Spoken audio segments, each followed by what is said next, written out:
네, 오늘 새벽에 있었던 이 기습 쿠데타로 김문수 후보가 쫓겨나는 바람에 그 문제를 집중적으로 다루느라고 고성국 칼럼을 먼저 했습니다. 그래서 순서가 좀 뒤죽박죽이 됐는데, 그래도 할 건 해야죠. 제가 그 141원을 진행하면서 그러면서 걸리면 죽는다 함께 진행하겠습니다. 걸리면 죽는다 류효혜 교수, 정준길 변호사 나오셨습니다. 네, 안녕하세요. 반갑습니다.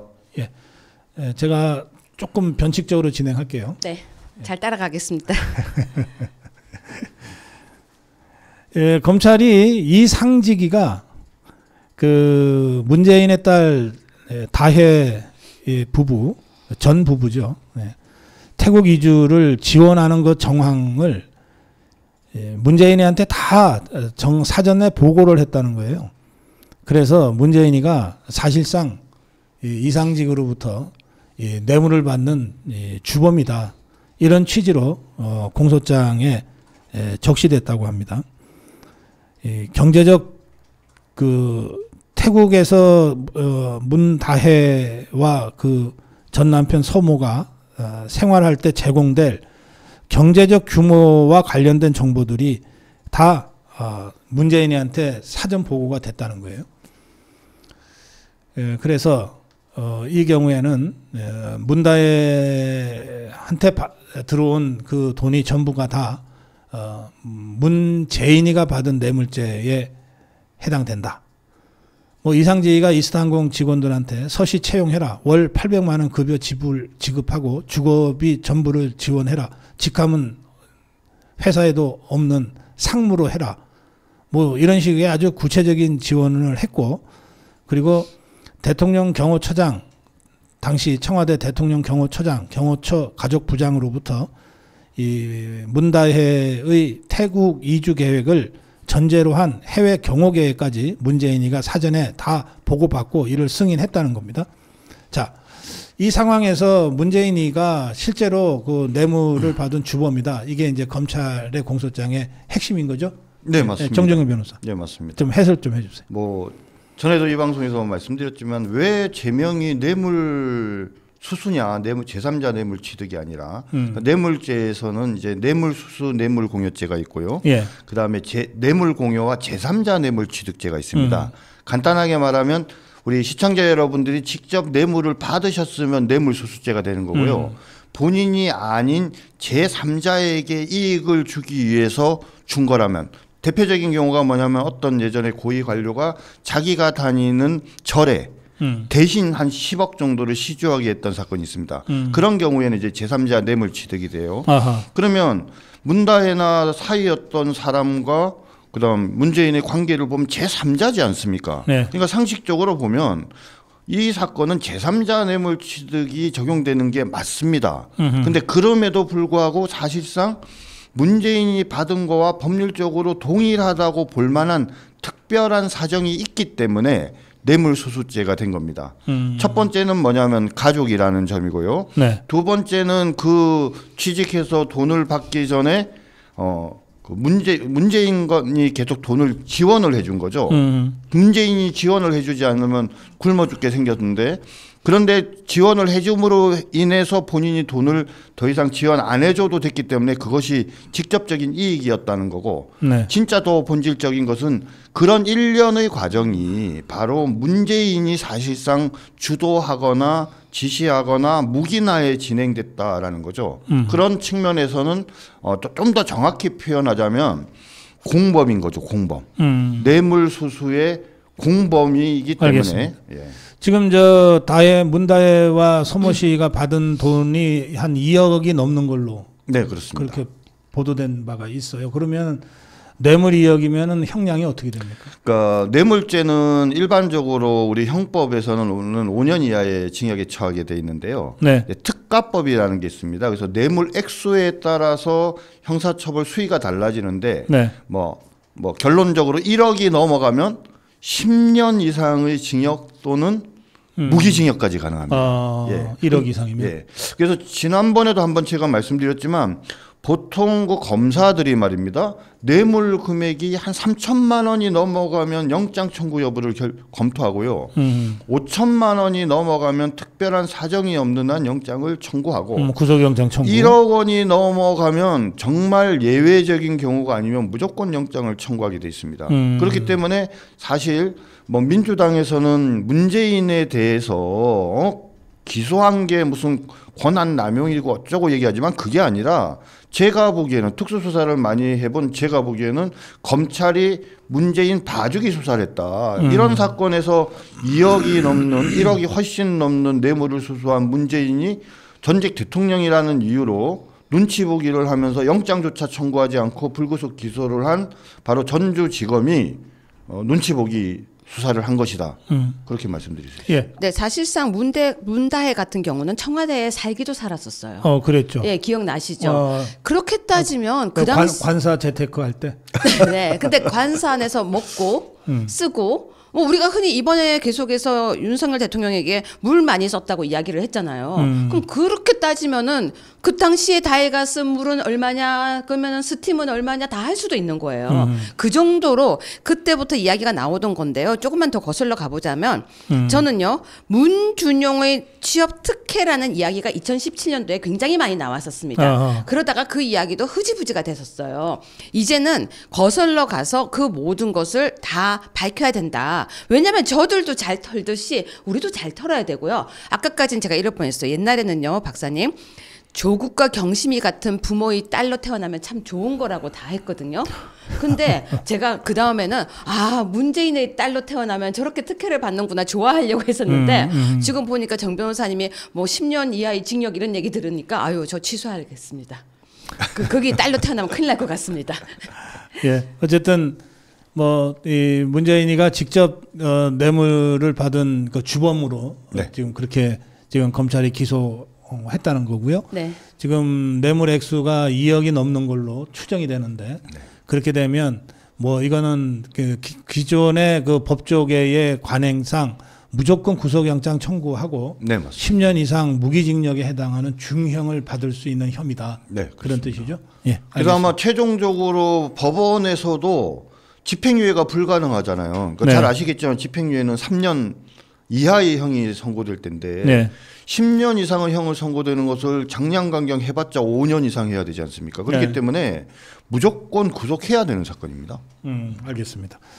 자, 이번에는 법관대표회의 이 문제 좀 다뤄보겠습니다. 전국 법관대표회의 임시회의가 이제 개최될 것 같은데요. 이재명 판결, 그 대법원의 판결과 관련된 논의를 하겠다는 것이고, 또 뭐 대법원장이 유감을 표명해야 된다. 이 정치 재판을 했다는 이유로 유감을 표명해야 된다. 뭐 이런 안건이 상정될 거라고 하는데, 상당수가 이 개최 자체가 이게 부적절하다고 하는 반대도 있었다고 하지만, 어쨌든 법관대표회의 정원이 의장 포함해 126명이고, 그리고 어쨌든 뭐 20여 명이 그 회의가 필요하다고 해서 일단 회의는 성립이 됐다. 그런데 조선일보는 사설로 대법원을 비판하는 법관회의를 연다는 판사들 차라리 더불어민주당에 입당해라.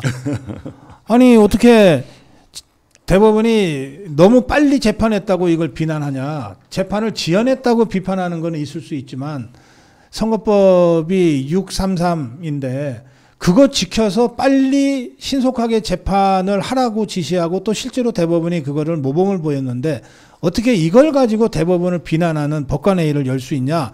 그럴 거면 차라리 민주당에 입당해라. 뭐 이런 사설까지 썼습니다. 이 문제 우리 네, 일단 민주당의 장경태 의원이 대법관 수 100명 증원 법안이 발의가 됐어요. 100명? 30명이 아니고 제가요 진짜 깜짝 놀랐어요. 100명? 저는 30명인 줄 알았거든요.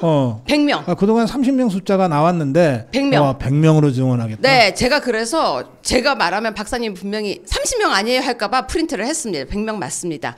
자, 100명 증원 법안 발의가 됐는데요. 네.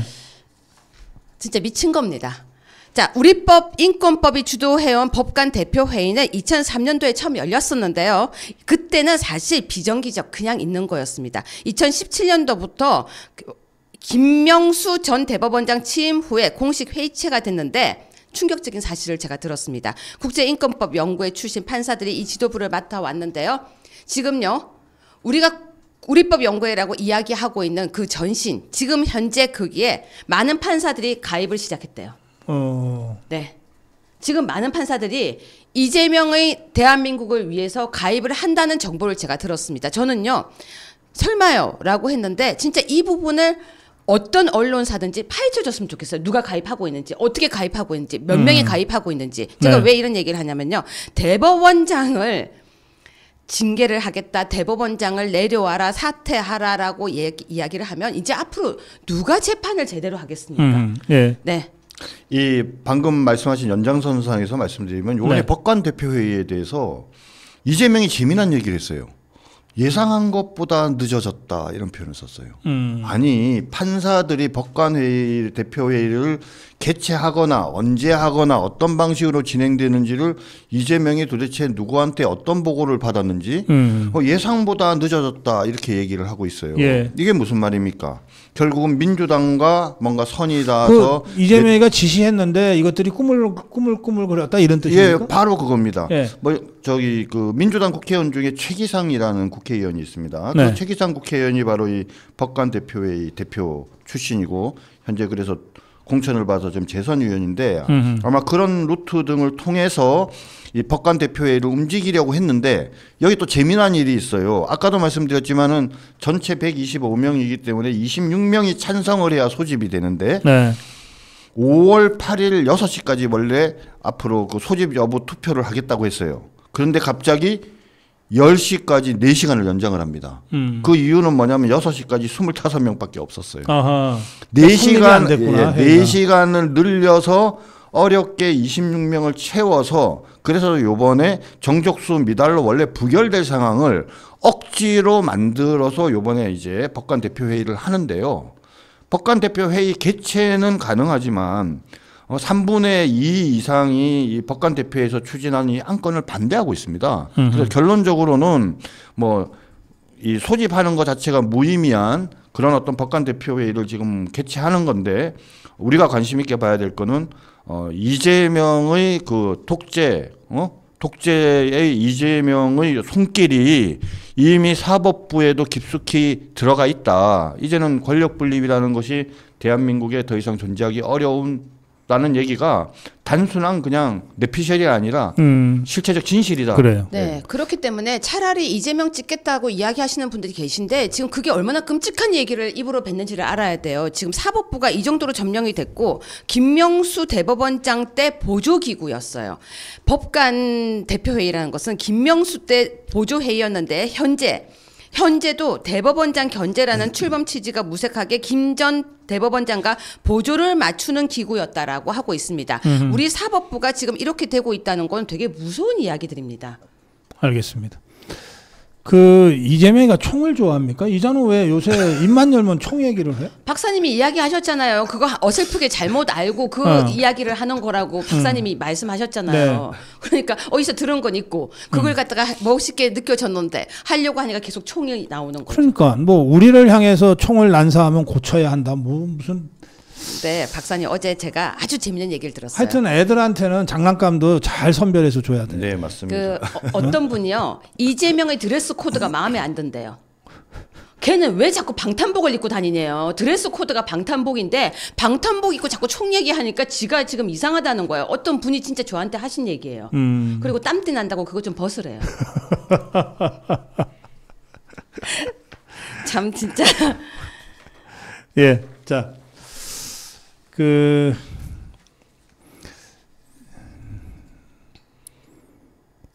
이게 매주 월요일 윤석열 대통령이 이른바 그 내란죄 사건 형사재판을 받으러 법원에 나가는데 윤석열 대통령은 재판 피하지 않겠다. 이래서 꼬박꼬박 지금 출석을 하고 있습니다. 그런데 1차, 2차 법원 출석 때는 지하 통로를 이용하게 했어요. 근데 1차 때는 지하 통로를 이용하게 하고 사진 촬영도 불허하더니 2차 때는 지하 통로는 이용하되 법정에 앉은 대통령 사진은 촬영해도 된다. 그다음에 이제 다음 주 월요일 날 3차인데 이번에는 지하 통로 이용 못 한다. 그러면 지상으로 가서 기자들 기다리고 있는데 이른바 포토라인이라고 하는데 강제로 세우겠다 이런 뜻 아닙니까? 네, 그렇습니다. 이거 좌파들이 완전히 들어 누워가지고 이재명이한테 뭐 그냥 애교를 떨어도 이렇게까지 떠나 싶을 정도입니다만. 예, 어떻게 보십니까 두 분은? 네, 근데 제가 알고 있기로는요 윤 대통령 좋아하고 계시대요. 나 대통령은 오히려 좋아한다. 아, 예, 왜냐하면은 사실은 당신께서 예. 하시고 싶은 말씀이 많이 계신데, 근데 여러 가지 사정들을 고려해서 언론에 공개적으로 자신의 얼굴이 드러나거나 또는 입장을 말씀하시는 게 도움이 될까 이런 생각이 있어서 많이 절제하고 자제하고 계셨다고 한답니다. 예, 근데 이제 자연스럽게 뭐 포토라인을 만들어서 이제 거기에 서게 하면 좌파들은 윤 대통령을 이제 망신 주고 예. 그거를 이제 정치에 선거에 악용하려는 목적이겠지만 그 자리에 일단 대통령께서 서시게 되면 필요한 말씀 하시지 않겠습니까? 그래서 제가 그 지인을 통해서 이런 얘기는 드렸어요. 아니 혹시 거기 서시게 되면 나도 찍으니까 이재명도 찍어야 되는 거 아니냐 그 얘기는 꼭 좀 해주십시오라고 말씀드렸거든요.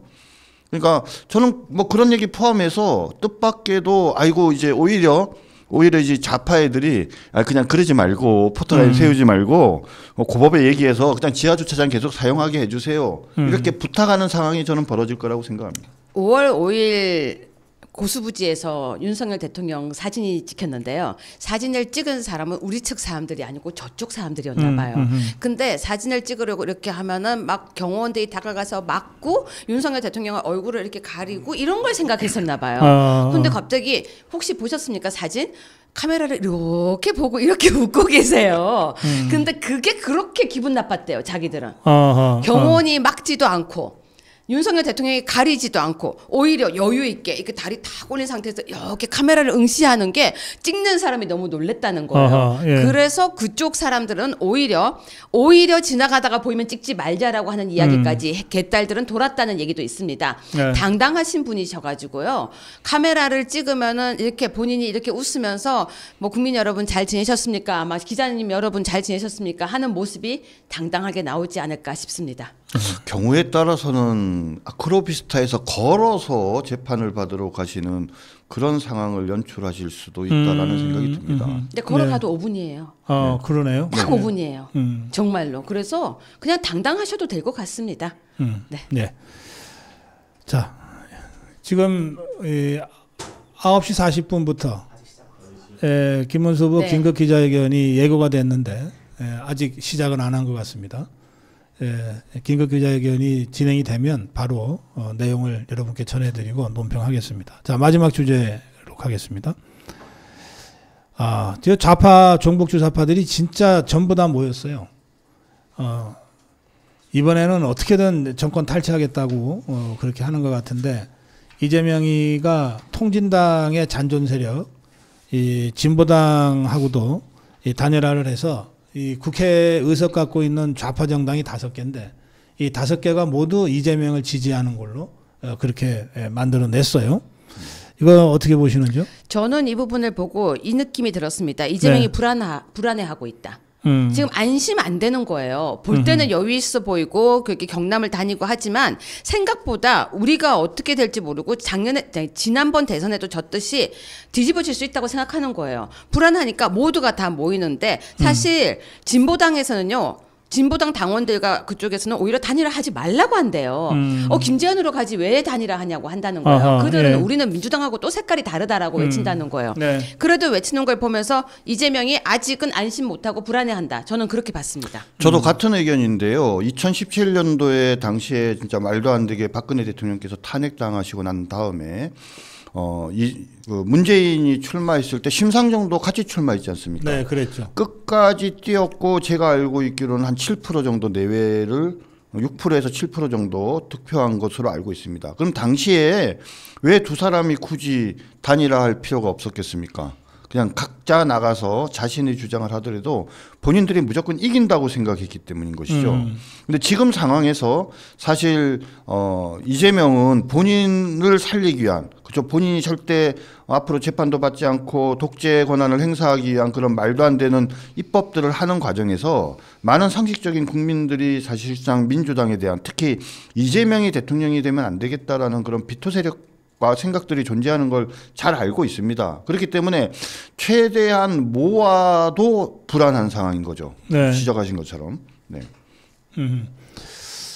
그러니까 그 통진당의 잔존 세력 떨거지들인 진보당하고도 단일화를 하는 걸 보면 이재명이가 여전히 불안해하고 있다. 네.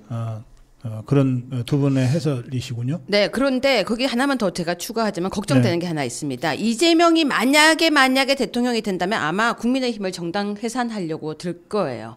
분명히 저는 그 작전을 쓸 거라고 생각합니다. 정당 해산하려고 덤벼들 거기 때문에 자, 이제 정당 해산할 당 하나 남겨놓고 나머지가 다 단일 대우로 뭉치고 있는 뭐 전술이라고도 볼 수 있는 거죠. 그래서 국민의힘 지금 안심할 수 있는 때가 아니에요. 자기들도 어떻게 될지 모르는 상황이거든요. 그래서 국민 무서운 줄을 지금 알아야 된다고 저는 생각합니다. 예, 알겠습니다. 예, 지금 기자회견은 아직 시작 안 했습니까? 예, 기자회견은 준비가 되고 있어요? 네, 지금 기자들 다 모여 있어요. 아, 그래요. 뭐 곧 하겠네요. 그래서 요거를 한 가지만 좀 더 말씀드리자면, 네. 거꾸로 요번에 대선 과정에서 우리 보수우파 후보가 이재명을 공격하는 중요한 포인트를 하나 만들었다고 생각합니다. 무엇을 물어봐야 되냐면 통진당 해산에 대해서 어떻게 생각하느냐 라는 질문을 반드시 이재명한테 해야 된다라고 생각하고요. 네. 두 번째는 그겁니다. 아니 사실상 그 해산된 통진당과 같은 정당인, 인적 구성이 같은 진보당과 후보 단일화를 한 것이 적절하냐 라는 이 두 가지 질문을 하면 제 생각에 아마 이재명이 제대로 답변을 하기가 어렵지 않을까요? 알겠습니다. 자, 두 분 마무리 말씀 한 말씀씩 듣겠습니다. 네, 제가 먼저 하겠습니다. 2017년도에 박근혜 대통령이 혹시 출당되던 때 기억하십니까? 그날 비가 많이 왔었습니다. 근데 그 비가요, 얼마나 기분 나쁘게 내렸는지 몰라요. 무슨 스프레이로 뿌리듯이 칙칙칙 내렸는데 제가 그날 아침에 많이 울었었는데요. 오늘 아침 비를 보면서 그 생각이 들었습니다. 우리가 좀 더 독해져야 되겠다. 좀 더 강해져야겠다. 패배주의는 절대 안 됩니다. 오늘 아침에 저도 일어나서 무슨 말을 해야 할까 생각을 했었는데요. 빨간색을 도저히 못 입겠더라고요. 그래서 그냥 검정색을 입었습니다. 빨간색 입고 힘내세요라는 말을 할 수가 없었습니다. 하지만 이 말을 꼭 하겠습니다. 이겨야 합니다. 그리고 패배주의는 안 됩니다. 무조건 이겨야 합니다. 지금 대한민국이 굉장히 어렵습니다. 여러분, 오늘 빗속에서 마음껏 우시고요. 내일의 태양을 봤으면 좋겠습니다. 힘내십시오. 네. 오늘 차 안에서 고성국 TV 방송을 보면서 역시 우리 박사님 멋지다라는 생각을 제가 했습니다. 왜냐하면은 대한민국의 보수가 또 대한민국이 어려웠던 시절이 많이 있었다. 낙동강전선을 말씀을 하셨었어요. 그렇죠? 우리가 거기까지 지금 밀리는 상황일 수도 있다고 생각합니다. 그런데 그 안에서 우리가 새로운 희망, 인천 상륙작전과도 같은 그런 멋진 역전의 어떤 상황들을 또한 우리가 만들 수 있다라는 자신감을 갖습니다. 우리 고 박사님과 시청자 여러분들과 함께 반드시 그런 멋진 역전의 말로 홈런을 함께 만들어내고 지키는 그런 사람이 되고 싶습니다. 예, 고맙습니다. 걸리면 죽는다. 오늘 류여의 교수 정준길 변호사 함께했습니다. 두 분 고맙습니다. 감사합니다.